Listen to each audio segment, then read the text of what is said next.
I want to talk about the 2001 World Series. I mean, it's after 9/11, the Yankees and Diamondbacks, and Bush is throwing out the first pitch, which there's been so much retelling of that story, and a Secret Serviceman dressed as an umpire, I believe. What was that whole environment and that series like? That whole thing was incredible. Game 3, the first game in Yankee Stadium, the president was coming. I had the plate that game. That was my plate game.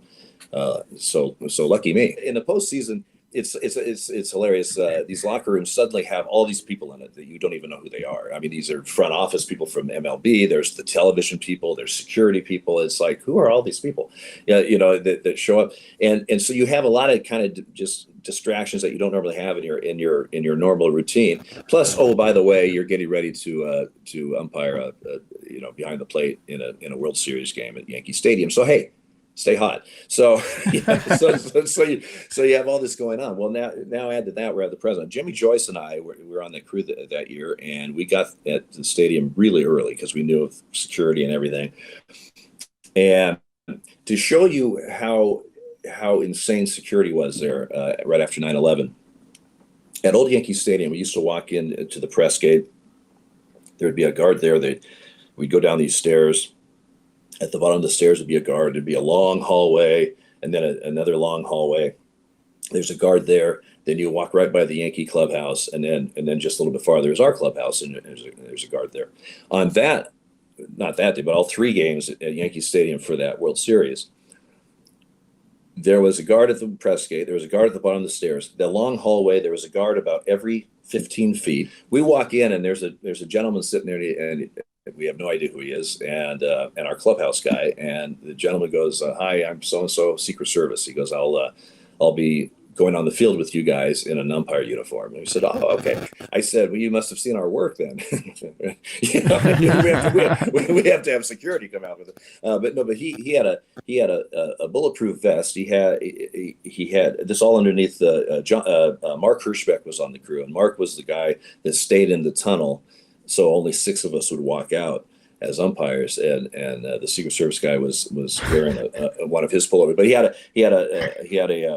bulletproof vest. He had a gun underneath that. He had a sidearm. He had cuffs. He had the earpiece. I mean, this guy was wired up, and yeah, it's exactly what they did. They had 2 Secret Service guys in Yankee groundskeeper uniforms that were on the field. Wow. The president went to the mound with, he had the coat over. He had a bulletproof vest on. This whole time is hours, like 3.5 hours before game time. The Secret Service guy he had the earpiece, and you go, "Oh, the president has just left Washington D.C." And we said, "Oh, okay, cool." And we didn't know if he was going to stop by our room or not. The first pitch was approximately 8:20, 8:25, something like that. And then about 7:40 or so, he goes, "The president will be here at 7:58. We said, "Oh, okay."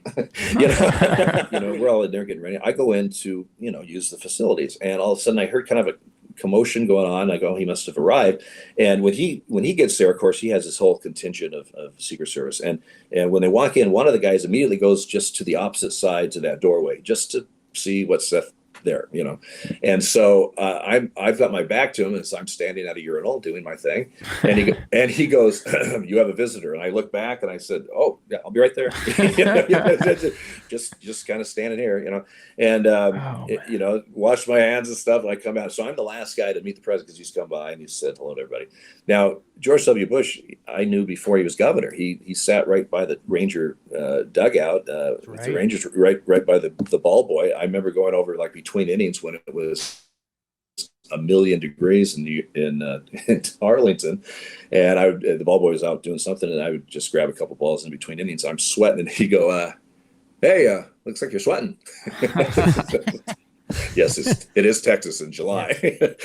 but anyway, nice guy. I said, "Mr. President, Dale Scott." He goes, "Dale, yes." He goes, "I remember you. You're the guy that sweats all the time at Arlington State." Wow. I said, "Yes, sir. That is me."